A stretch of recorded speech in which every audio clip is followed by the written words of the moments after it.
Hello बच्चों, कैसे हो आप लोग। आई होप बहुत अच्छे होंगे, मस्त होंगे, ज़बरदस्त होंगे। बच्चों, आज का जो हमारा टॉपिक है, टॉपिक क्या क्या नाम है, टॉपिक का नाम है electric potential and potential difference. ठीक है ना। सो बेसिकली इन दोनों में एक छोटा सा ही अंतर है, सिमिलर हैं ये दोनों, इन दोनों में एक छोटा सा ही अंतर है। तो इनको समझने के लिए हम एक एग्जाम्पल लेते हैं। तो बेटा समझो, अगर मान के चलो कि हमारे पास कोई दो कंटेनर है, हमारे पास क्या है, कोई दो कंटेनर हैं, जिसमें दोनों कंटेनर में फर्स्ट फिगर में दिखाया गया है कि दोनों में सेम लेवल तक वाटर भरा हुआ है। क्या भरा हुआ है?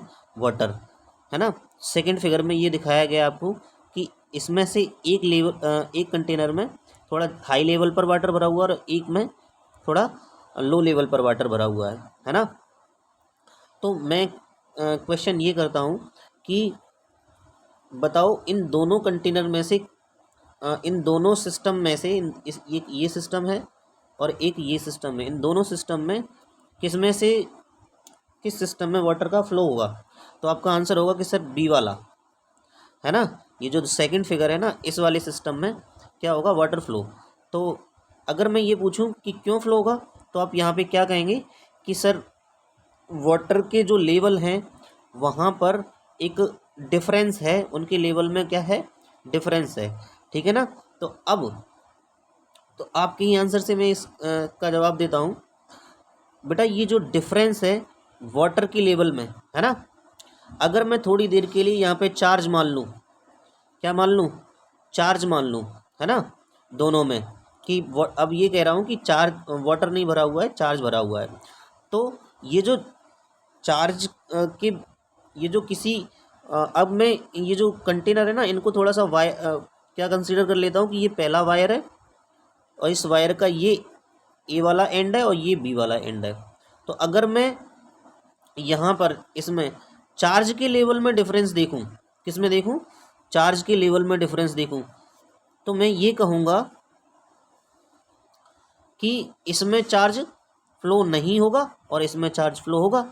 कह सकता हूँ ना, क्योंकि भाई चार्ज के लेवल में डिफरेंस है ना। अब समझो आगे। सो बेसिकली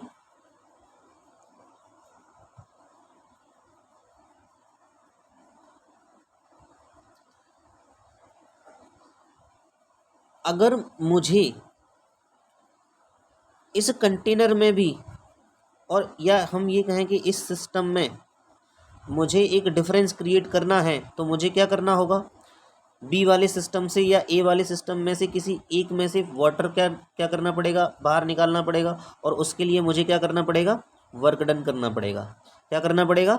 वर्क करना पड़ेगा, है ना। किसी भी तरीके से मैं निकालूंगा तो क्या करना पड़ेगा? Work done. जैसे मैंने इसी वाले फिगर को, आप ऐसे समझ लो कि इसी वाले फिगर को मैंने यहाँ पे ड्रॉ किया हुआ है और इसमें से ना बी कंटेनर में से मैंने कुछ वाटर बाहर निकाल दिया, जिसके लिए मुझे कुछ वर्क डन करना पड़ा। क्या करना पड़ा?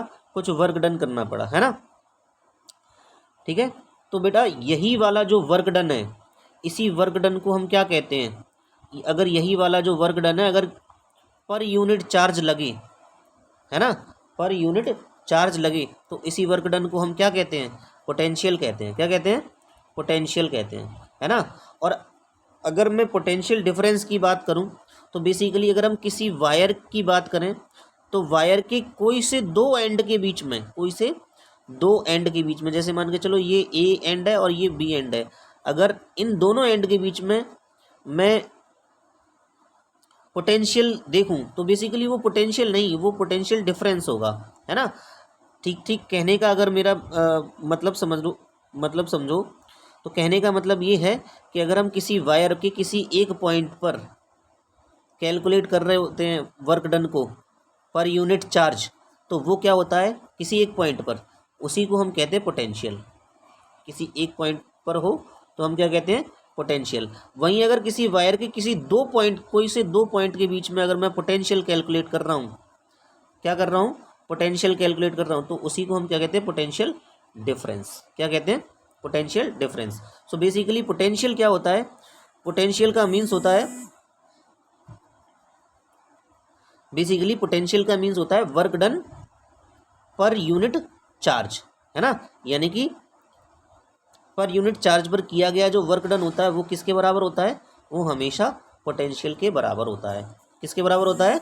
पोटेंशियल के बराबर होता है। क्लियर है बात? आई होप आप लोगों को समझ में आ गई होगी। तो मैंने यहाँ पे नीचे पोटेंशियल की डेफिनेशन लिखी हुई है। तो बेसिकली क्या डेफिनेशन है?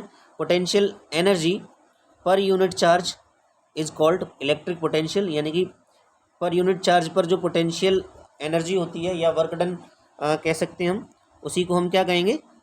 उसी को हम कहेंगे पोटेंशियल या इलेक्ट्रिक पोटेंशियल। ठीक है ना? अब आगे फॉर्मूला क्या बनता है इसका? इलेक्ट्रिक पोटेंशियल इक्वल टू क्या होता है? इलेक्ट्रिक पोटेंशियल इक्वल टू क्या होता है? Electric potential energy per unit charge, है ना? ये जो इलेक्ट्रिक पोटेंशियल एनर्जी, इसी को हम क्या बोलते हैं? एनर्जी भाई किसी का फॉर्म, किसकी फॉर्म होती है एनर्जी? वर्क डन की फॉर्म तो होती है। तो पोटेंशियल एनर्जी को हम क्या कह सकते हैं कि ये work done per unit charge, जैसा कि मैंने अभी ऊपर एक्सप्लेन किया था आपको। ठीक है ना? अब इसे मैं सिंबलाइज करता हूँ। तो इलेक्ट्रिक पोटेंशियल को हम किससे रिप्रेजेंट करते हैं? V से। और ये जो वर्क डन है इसको हम किससे रिप्रेजेंट करते हैं? W से। और कई बार हम इसको E से भी रिप्रेजेंट करेंगे, है ना? तो कंफ्यूज नहीं होना है, एनर्जी और वर्क एक ही बात होती है। ठीक है ना? और चार्ज को किससे रिप्रेजेंट करेंगे? चार्ज को हम रिप्रेजेंट करेंगे Q से। क्लियर है बात? अब देखो बच्चे, अगर ये पोटेंशियल मान के चलो पॉजिटिव चार्ज की वजह से आ रहा है ना? ये पॉजिटिव चार्ज की वजह से है, तो ये पोटेंशियल कौन सा होगा? पॉजिटिव होगा। और अगर ये नेगेटिव चार्ज की वजह से है तो ये पोटेंशियल कैसा होगा? नेगेटिव होगा। ठीक है? अगर हम थोड़ा सा और डेप्थ में जाएं तो इलेक्ट्रिक पोटेंशियल जो अर्थ का होता है वो क्या लिया जाता है? वो हमेशा जीरो लिया जाता है। क्या माना जाता है? जीरो माना जाता है। क्लियर है बात? अब हम इसकी एसआई यूनिट की बात करते हैं। तो बेटा इसकी एसआई यूनिट कहाँ से निकलेगी? इसी के फॉर्मूले से निकलेगी। और फॉर्मूला क्या है? V equal to W upon Q. यहाँ पर W आया है और Q आया है, इन दोनों टर्म की हम क्या रख देंगे? इन दोनों टर्म्स की हम एसआई यूनिट यहाँ पे पुट कर देंगे, तो इस पोटेंशियल की एसआई यूनिट आ जाएगी। तो W की एसआई यूनिट क्या होती है? वर्क की एसआई यूनिट होती है जूल, और अपॉन के लिए हम पर लगा देते हैं। ठीक है ना? और Q के लिए क्या आ जाएगा? कूलम। ठीक है? Q चार्ज की एसआई यूनिट कूलम, हमने शुरुआत में पढ़ी थी। क्लियर है बात? क्लियर है? आई होप समझ में आ गई होगी। अब आगे बात करें तो इसकी जो एसआई यूनिट बनी वो क्या बनी? जूल पर कूलम। ठीक है? अब इस जूल पर कूलम को एक नया नाम दिया जाता है। क्या नाम दिया जाता है? क्या बोला जाता है इसको? इस जूल पर कूलम को, इसी जूल पर कूलम को हम बोलते हैं वोल्ट। क्या बोलते हैं बच्चा? वोल्ट। इसको याद रखना। ठीक है? कई बार ये पूछ लेता है कि एक वोल्ट का मीन्स क्या होता है, तो आप बता सकते हैं एक वोल्ट का मीन्स क्या होता है? एक जूल पर कूलम, है ना? जैसा कि यहाँ पे लिखा हुआ है। अच्छा, ये किस तरीके की क्वांटिटी है? ये भी एक स्केलर क्वांटिटी। मैंने पहले भी बोला था कि इस चैप्टर में फिलहाल क्लास 10th तक, है ना, इस चैप्टर में ये जितनी भी हमको यूनिट्स मिलेंगी, जितनी भी हमको क्वांटिटीज़ मिलेंगी, फिजिकल क्वांटिटी, वो सारी की सारी क्या होंगी? स्केलर क्वांटिटी होंगी, है ना? तो आप ऐसे भी याद रख सकते हैं। इतना तो पहचान ही लोगे ये किस चैप्टर से आया है। आगे बढ़ते हैं। देखो यहाँ पर मैंने पोटेंशियल डिफरेंस को एक्सप्लेन किया हुआ है। मैं मान लेता हूँ कि एक वायर है। ये क्या है? एक वायर है। ठीक है? ये इसका ए पॉइंट है, ये इसका बी पॉइंट है। इस ए पॉइंट पर अगर हम पर्टिकुलरली किसी एक पॉइंट की बात करते हैं तो उसी को हम क्या कहते हैं? पोटेंशियल। अभी बताया था। और अगर इंडिविजुअली हम इसकी भी बात करें तो ये पॉइंट बी है और इस पर पोटेंशियल क्या है? V B. इस पर ए पॉइंट पर पोटेंशियल क्या मान के चले हम? V A. तो अगर हम इन दोनों पॉइंट्स के बीच में, ए पॉइंट और बी पॉइंट के बीच में पोटेंशियल का डिफरेंस क्रिएट करें, डिफरेंस बताएं, है ना, तो पोटेंशियल डिफरेंस कैसे निकाला जाएगा? हम यहाँ पे एक स्पेशल कंडीशन ले रहे हैं क्या कि वी, ये जो ए पॉइंट का पोटेंशियल है वो हाई पोटेंशियल है और बी पॉइंट का पोटेंशियल है वो क्या है? लो पोटेंशियल है। जैसे कि अभी वाले फिगर में हमने ये देखा ही था कि जो चार्ज फ्लो हो पा रहा था वो कब हो पा रहा था? जब एक का पोटेंशियल क्या होता था? एक कंटेनर का जो रेट ऑफ फ्लो थी, एक कंटेनर में पानी ज़्यादा भरा था और एक में कम भरा था, तभी तो फ्लो हो पा रहा था। यानी हम जिसमें ज़्यादा भरा हुआ है उसी को हम बोल रहे हैं हाई। ठीक है? हाई पोटेंशियल, है ना। और जिसमें कम भरा है पानी उसमें हम क्या बोल रहे हैं कि वो वही लो पोटेंशियल वाला है। ऐसे बोल दे रहे हैं। मान ले रहे हैं ऐसे, ठीक है। तो तभी तो डिफरेंस बता कर पाएंगे। तो हम इनके हमने जो यहाँ पे कंडीशन ली है वो ये है कि वी ए यानी कि ए पॉइंट पर जो पोटेंशियल है वो हाई है और वी बी क्या है, लो है, यानी कि V A is greater than V B. तो इन दोनों के बीच में डिफरेंस कैसे निकालेंगे, V A minus V B करके, है ना। हाई वाले में से लो वाले को क्या कर देंगे, माइनस कर देंगे। और जो फॉर्मूला भी हमने पढ़ाई है, V equal to W upon Q, तो यहाँ डब्लू की जगह पे क्या आ जाएगा, किन दोनों पॉइंट्स के बीच में, जिन दोनों पॉइंट्स के बीच में पोटेंशियल निकाल रहे हैं उस पर उन दोनों पॉइंट के बीच में किया गया वर्क डन, यानी कि डब्लू ए बी से रिप्रेजेंट कर रहे हैं, डिवाइडेड बाई क्यू। क्लियर है, आई होप समझ में आ गया होगा। अब हम आगे की तरफ बढ़ते हैं। देखो अगर हम इसकी बात करें, V A minus V B की बात करें, V A minus V B को हम डेल्टा वी से रिप्रेजेंट कर रहे हैं, यानी कि ये चेंज इन पोटेंशियल है, या हम ये कह लें कि यही पोटेंशियल डिफरेंस है, डेल्टा वी, ठीक है, equal to W A B upon Q, ठीक है। इसकी भी ऐसा यूनिट क्या होती है, वोल्ट होती है, क्योंकि अभी अभी हमने बताया था कि दोनों ही टर्म एक ही बात है, बस पोटेंशियल को हम क्या करते हैं, किसी एक पॉइंट के लिए कैलकुलेट करते हैं, जबकि पोटेंशियल डिफरेंस हमेशा दो पॉइंट के बीच का लिया जाता है ना। क्लियर है बात। अब हम बात बढ़ते हैं आगे की तरफ।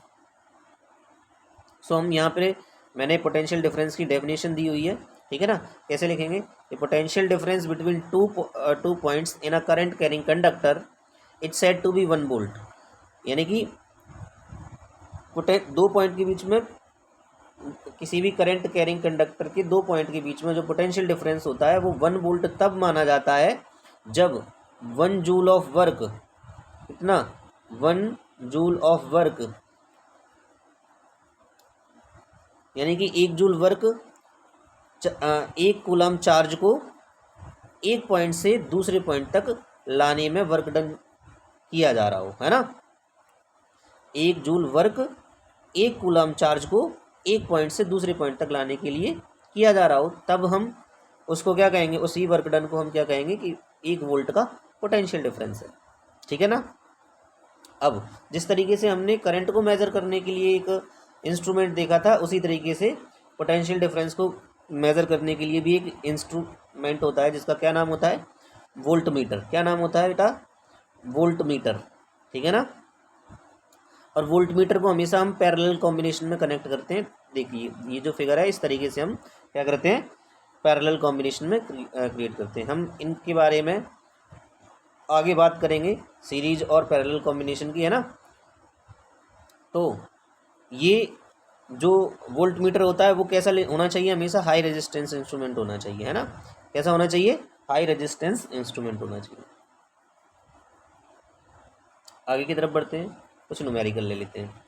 देखो पहला न्यूमेरिकल हमारा क्या है, पहला न्यूमेरिकल है how much work is done in moving a charge of 2 coulomb, ठीक है। सबसे पहली चीज हाउ मच वर्क, उसने हमसे क्या पूछा है, वर्क की वैल्यू पूछी है ना।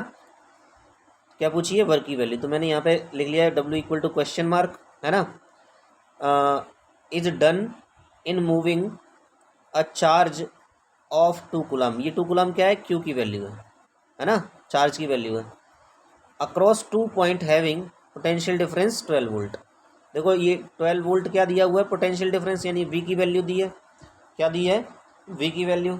तो डब्ल्यू वी क्यू, अभी इन तीनों चीज़ों में हमने रिलेशन देखा था, इन तीनों का रिलेशन हम क्या कर देंगे, अप्लाई कर देंगे, है ना। तो क्या बनेगा, W equal to V V equal to W upon Q. तो यहाँ से डब्ल्यू की वैल्यू फाइंड आउट करें तो इन दोनों का हम क्या कर देंगे, क्रॉस मल्टीप्लाई। तो डब्ल्यू इक्वल टू क्या हो जाएगा, वी इंटू क्यू। वी की वैल्यू हमारे पास पता है 12 है, ठीक है, और क्यू की वैल्यू भी हमको पता है क्या है, 2 है। तो 12 2 कितने हो जाएंगे, 24। और ये क्या है, ये किसकी वैल्यू हमने निकाली है, वर्ग की, और वर्ग की ऐसा यूनिट क्या होती है, जूल। तो हम इसे जूल में लिखेंगे। क्लियर है बात, आई होप समझ में आ गई होगी। बढ़ते हम अपने आगे की तरफ, नेक्स्ट क्वेश्चन की तरफ। सो हमारा नेक्स्ट क्वेश्चन क्या है, so our next question is how much energy is given to each coulomb of charge. So सबसे पहले हम ये देखते हैं कि हमको निकालना क्या है, how much energy, energy means ई, है ना, और ई ही किसका रूप होती है, डब्ल्यू का, अभी बताया था। वर्क डन को ही हम एनर्जी कहते हैं, एनर्जी को ही हम वर्क डन कहते हैं। तो मैंने यहाँ पे लिख लिया कि E equal to W equal to, ये हमको क्वेश्चन मार्क है, यानी कि ये हमें फाइंड आउट करना है। Is given to each coulomb, तो वो कभी कभी क्वेश्चन में इस तरीके से लिखा आता है ईच कूलम, है ना। ईच का मतलब होता है वन, है ना, इतना तो जानते ही होगी। तो यहाँ पर इसको एक language, as a language consider ना करना, है ना, कि एज अ लैंग्वेज आप कंसीडर कर रहे हो तो इस पर ध्यान ना दो। सो मेरा कहने का मतलब ये है कि ये चार्ज की वैल्यू दी है ना, किसकी वैल्यू है, चार्ज की, यानी कि 1 कूलम। और पोटेंशियल डिफरेंस कितना है, coulomb of charge passing through 6 volt battery, ये किस 6 वोल्ट बैटरी से पास हो रहा है, यानी कि वी की वैल्यू हमको कितनी दी है, 6 वोल्ट, ठीक है ना बच्चों।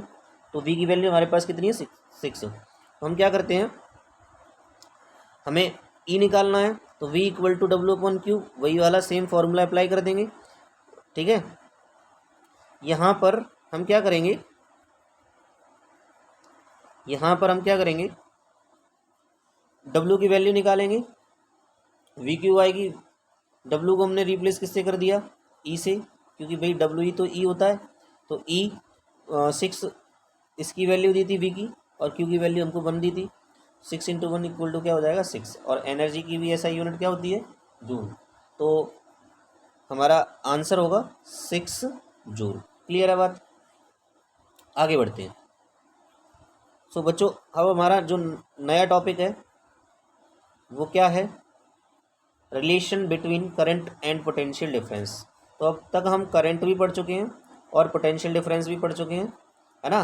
तो अब इन दोनों के बीच में हम रिलेशन देखेंगे, और ये बहुत इंपॉर्टेंट है, इस पर तो आप स्टार ही बना लेना, ये बहुत इंपॉर्टेंट है। इससे रिलेटेड बहुत सारे न्यूमेरिकल पूछे जाते हैं, हर बार पूछे जाते हैं ना। तो शुरू करते हैं हम, relation between current and potential difference. So बेटा, इसको पहली चीज़ तो ये है कि इसी को हम क्या बोलते हैं, ओम्स लॉ। कई बार ये पूछ लेता है कि ओम्स लॉ हमको क्या बताता है, तो आप क्या कहेंगे कि ओम्स लॉ हमको करंट और पोटेंशियल डिफरेंस में क्या बताता है, रिलेशन बताता है, ठीक है। तो इसके लिए सबसे पहले हम एक एक्सपेरिमेंट करते हैं, है ना। और याद रखना कि ये जो एक्सपेरिमेंट है, ये एक्सपेरिमेंट जब हम करेंगे तो फिजिकल कंडीशंस, है ना, physical conditions like mechanical strain समझ लो, या प्रेशर समझ लो, या टेम्परेचर समझ लो, है ना। तो ये जो कुछ फिजिकल कंडीशंस होती हैं,